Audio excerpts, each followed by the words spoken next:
Hello అండి, నమస్తే. Welcome back to our channel. అందరూ ఎలా ఉన్నారండి? నేనైతే చాలా బాగున్నాను. మీరందరూ కూడా బాగుండాలని మనస్ఫూర్తిగా కోరుకుంటున్నాను. ముందుగా అందరికీ వినాయక చవితి శుభాకాంక్షలు అండి.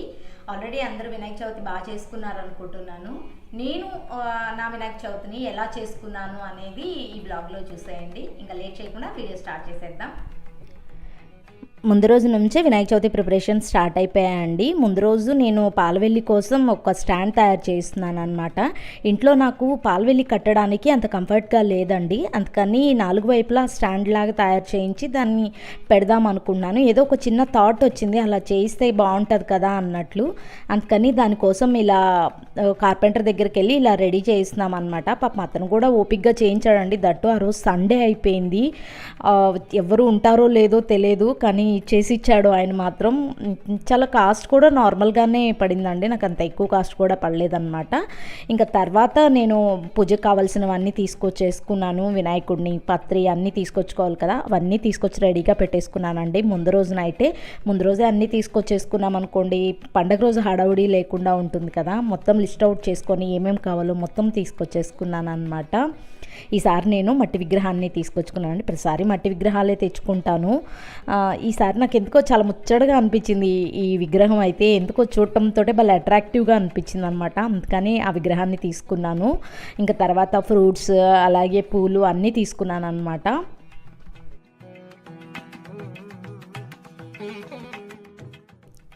పండగలు వచ్చాయంటే చాలు రోడ్లంతా సందడిగా ఉంటాయి కదా. అదీ కాక వినాయక చవితి లాంటి పండగలు వచ్చాయంటే ఇంక వేరే చెప్పాలో చెప్పండి.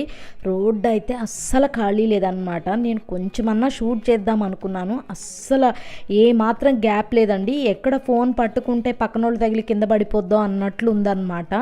అంత క్రౌడ్ ఉన్నారు రోడ్డు మీద.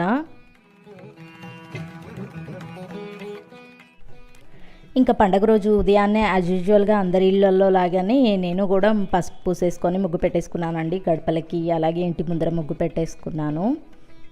ఇంటి ముందర ముగ్గేసుకోవడానికి చిన్న ప్లేస్ ఉంటుందండి. ఆ చిన్న ప్లేస్లోనే అడ్జస్ట్ చేసుకోవాలన్నమాట. అందుకని చిన్న ముగ్గులే వేసుకుంటాను. నేనైతే పెద్ద ముగ్గులు వేసుకోవడం ఇష్టం, కానీ ఏం చేస్తాను చెప్పండి. తోరణానికి మామిడాకులు కడుతున్నారండి మా వారు. ఇంకా తను కూడా మార్నింగ్ నుంచి పాపం నాతో పాటే నిద్ర లేచారు. ఆ రోజంతా నాకు హెల్ప్ చేస్తూనే ఉన్నారనమాట. ఇంకా పూజకు కావాల్సినవి అన్నీ ఒకే దగ్గర పెట్టాను, అవసరమైనప్పుడు తీసుకోవచ్చు అనేసి. నేను కిచెన్లో పని చేసుకునేలోగా తను నాకు విడి పనులన్నీ హెల్ప్ చేస్తూ ఉన్నారండి. అంతే కదా, ఇద్దరు కలిపి చేసుకుంటేనే త్వరగా అవుతుంది కదండి. ఎలా అయినా ఇంటికి మామిడి తోరణాలు కడితే చాలండి, చాలా కళగా చాలా అందంగా అనిపిస్తూ ఉంటుంది కదా. నేను గుమ్మం కోసమని ఆల్రెడీ బంతి పువ్వులు తీసుకొచ్చానండి, కట్టి వేద్దామనని. నాకు అస్సలు ఇంకా టైమే వీలు కాలేదనమాట, అస్సలు కుదరలేదు. ఇంకా ఎందుకైనా మంచిదిలే అన్నట్లు కట్టిన పూలు కూడా తీసుకొచ్చాను. ఒక 10-15 మూరల వరకు తీసుకొచ్చానండి, ఉంటాయి కదా అన్నట్లు. ఇంకా వాటితోనే అడ్జస్ట్ చేసామన్నమాట. ద్వారానికి కానీ పాలవెల్లికి కట్టడానికి కానీ నాకు అస్సలు బంతిపూలు కట్టడానికి వీలే కాలేదన్నమాట. ద్వారాన్ని అయితే ఇలా అలంకరించారనమాట మా వారు. ఇంకా నేను నైవేద్యాలు స్టార్ట్ చేశానండి. అవే కదా టైం పడుతుంది మనకి. పండగలు వచ్చాయంటే వరలక్ష్మి వ్రతం అప్పుడు, వినాయక చవితి అప్పుడు మనం నైవేద్యాలు చేస్తుంటాం కాబట్టి అవే లేట్ అవుతూ ఉంటుంది. ఇప్పుడు నేను ఉండ్రాళ్ళకి రెడీ చేస్తున్నానండి. రవ్వ ఉండ్రాళ్ళ కోసం ఒక స్పూన్ నెయ్యి వేసి దానిలో కొంచెం జీలకర్ర అలాగే ఒక గంట సేపు నానబెట్టిన పచ్చెనగపప్పు వేసాను. అవి లైట్గా వేయించిన తర్వాత దాంట్లో 1 కప్పు వాటర్ పోసి కొంచెం సాల్ట్ వేసానండి.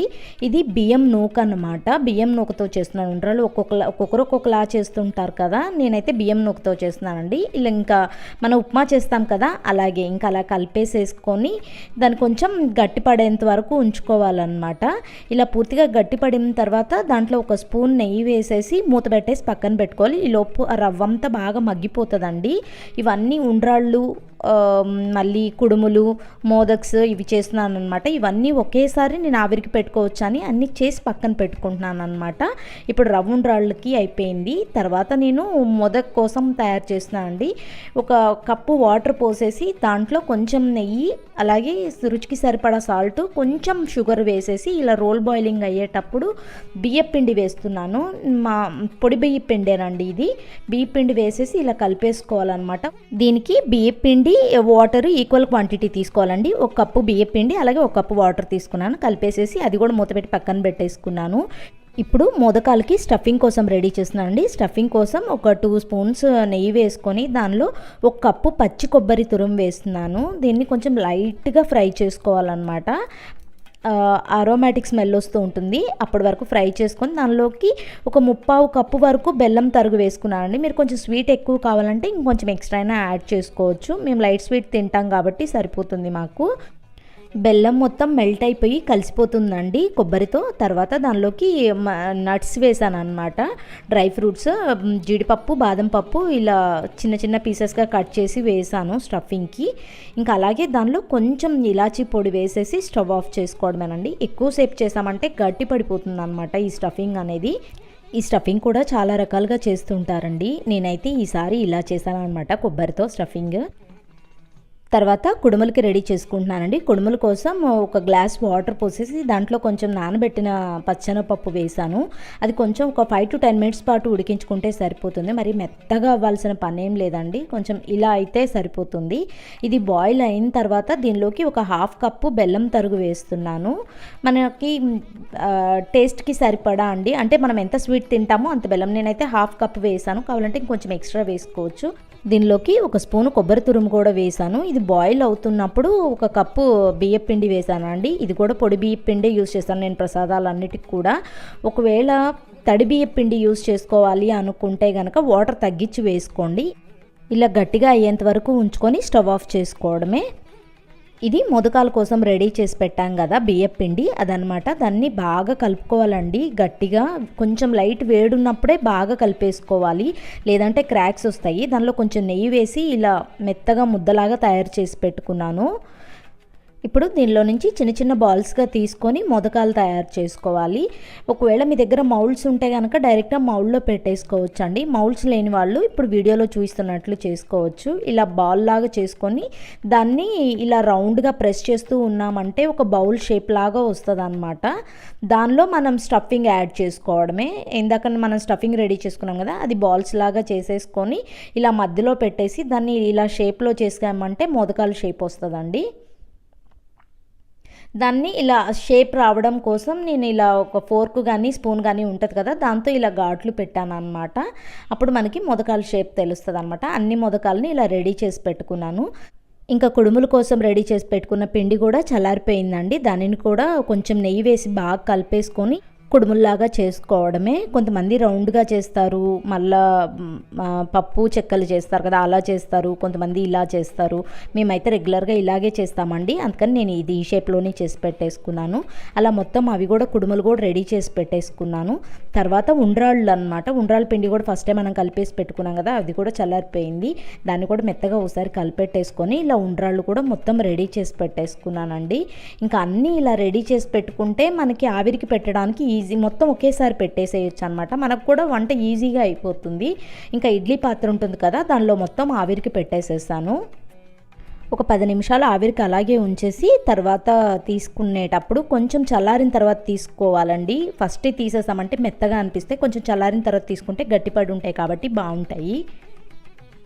ఇంకా పులిహోర, గారెలు, పాయసం కూడా చేశానండి. అవేం వీడియోలో చూపించట్లేదు అనమాట. ఆల్రెడీ వరలక్ష్మి వ్రతం అప్పుడు ఆ వీడియో అంతా పెట్టాను కదా, అందుకని మరలా ఇప్పుడు బోరింగ్గా ఉంటుందని నేను ఇంకా వీడియో ఏమీ పెట్టలేదు. అవన్నీ మిగిలినవి ఏం పెట్టలేదన్నమాట. నైవేద్యాలన్నీ రెడీ అయిపోయిన తర్వాత ఇంకా నేను మా వారు కలిసి బ్యాక్ డ్రాప్ డెకరేషన్ చేస్తున్నామండి. నా ఐడియాలు ఆయన ఐడియాలు మొత్తం కలిపి చేస్తున్నామన్నమాట. ఇలా శారీని అయితే 2 శారీస్ తీసుకున్నాము డెకరేషన్కి. ఒక శారీని అయితే ఇలా వేసాము, ఇంకొక పింక్ శారీ అయితే ఇలాగా ఆర్చ్ లాగా వేసామన్నమాట. 2-3 టైప్స్ సెట్ చేసిన తర్వాత ఇలా ఓకే అనిపించిందండి. ఇది ఫైనల్గా అందరికీ ఇది నచ్చిందనమాట. అందుకని ఇంక ఇది ఫిక్స్ చేసాము. ఇంకా నా దగ్గర ఉన్న బంతిపూల మాలలు ఉన్నాయి ప్లాస్టిక్వి, ఇంక వాటితో డెకరేట్ చేశాను అనమాట. ఇలాగా ఏదో మాకు వచ్చిన ఐడియాస్తో అయితే ఇలా బ్యాక్ డ్రాప్ని డెకరేట్ చేసాము. గ్యాప్లో ఫ్లవర్స్తో డెకరేట్ చేసామన్నమాట. చామంతి పూలు, గులాబీ పువ్వులతో ఫైనల్గా ఇలా వచ్చింది బ్యాక్ డ్రాప్ మొత్తం.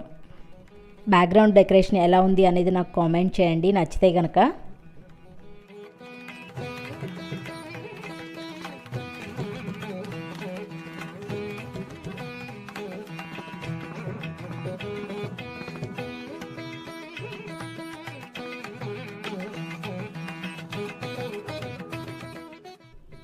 బ్యాక్గ్రౌండ్ డెకరేషన్ అయిపోయిన తర్వాత పాలవెల్లి రెడీ చేస్తున్నానండి. నేను ముందు చెప్పాను కదా 4 పోల్స్ లాగా తయారు చేయించుకున్నాను అని. అవి ఇలా 4 వైపులా కట్టేసాను అనమాట. ఇలా ఒక స్టాండ్ లాగా వచ్చేసింది ఇప్పుడు. కాకపోతే ఒక చిన్న డ్రాబ్యాక్ ఏంటంటే కొంచెం కింద వెయిట్ ఉండే స్టాండ్ కనుక ఉంటే సపోర్ట్ బాగా నిలుస్తుంది అని అనుకున్నాను నేను. తర్వాత అనిపించింది అన్నమాట కొంచెం కింద వెయిట్ ఉండేది ఉంటే బాగుంటుంది అని చెప్పేసి. తర్వాత ఓకే, ఇప్పుడైతే ఓకే బాగానే ఉందండి. పనులన్నీ అయిపోయిన తర్వాత నేను కూడా రెడీ అయిపోయానండి. రెడీ అయిపోయి పాలవెల్లికి పసుపు పూసేసి కుంకుమ పెట్టాను. ఇంకా తర్వాత పాలవెల్లిని కూడా ఇలా డెకరేట్ చేస్తున్నాం అన్నమాట. అంతా రెడీ అయిన తర్వాత పాలవెల్లి నాకు చాలా బాగా నచ్చింది.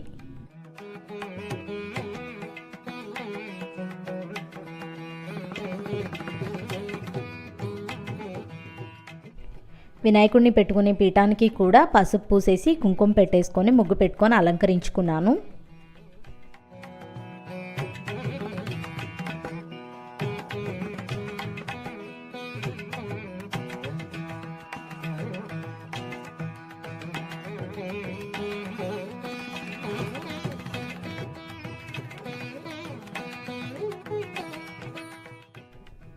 పీఠం మీద అరిటాకు వేసి దాని మీద కొంచెం బియ్యం పోసి దాని మీద విగ్రహాన్ని ఉంచేసాను. వినాయకుడి విగ్రహాన్ని పెట్టుకున్నాను.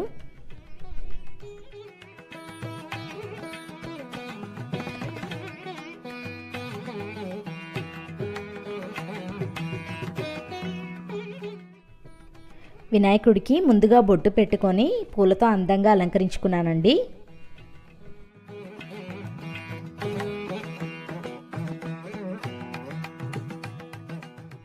పసుపు గణపతిని కూడా చేసి పెట్టుకున్నాను పూజ కోసం. అన్ని పూజకి ఇలా రెడీ చేసి పెట్టుకున్నాను అన్నమాట.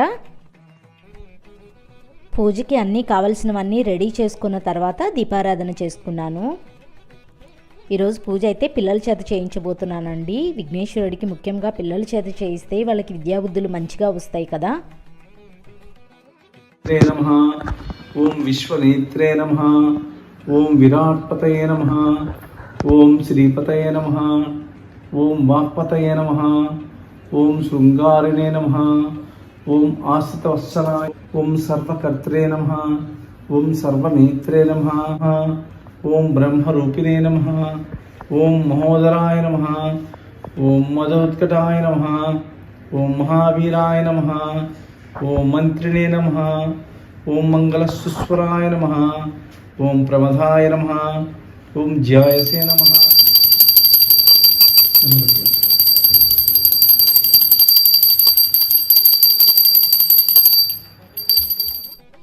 పూజ అయితే చాలా హ్యాపీగా జరిగిందండి. చాలా బాగా జరిగింది.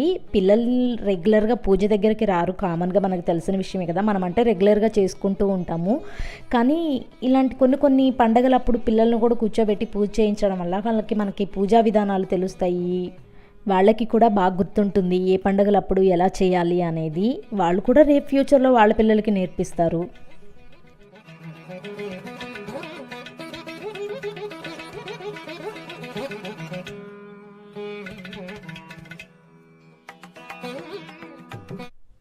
నేను మా ఇంట్లో వినాయక చవితిని ఈరోజు ఇలా చేసుకున్నానండి. మీరందరూ ఎలా చేసుకున్నారు వినాయక చవితిని అనేది నాకు కామెంట్ చేయండి. ఈ వీడియో మీకు నచ్చింది అనుకుంటున్నాను. ఈ వీడియో మీకు నచ్చితే ప్లీజ్ లైక్ చేయండి, షేర్ చేయండి. అలాగే మన ఛానల్ని ఇంకా ఎవరైనా సబ్స్క్రైబ్ చేసుకోకపోతే మాత్రం తప్పకుండా సబ్స్క్రైబ్ చేసుకోండి. Thank you for watching.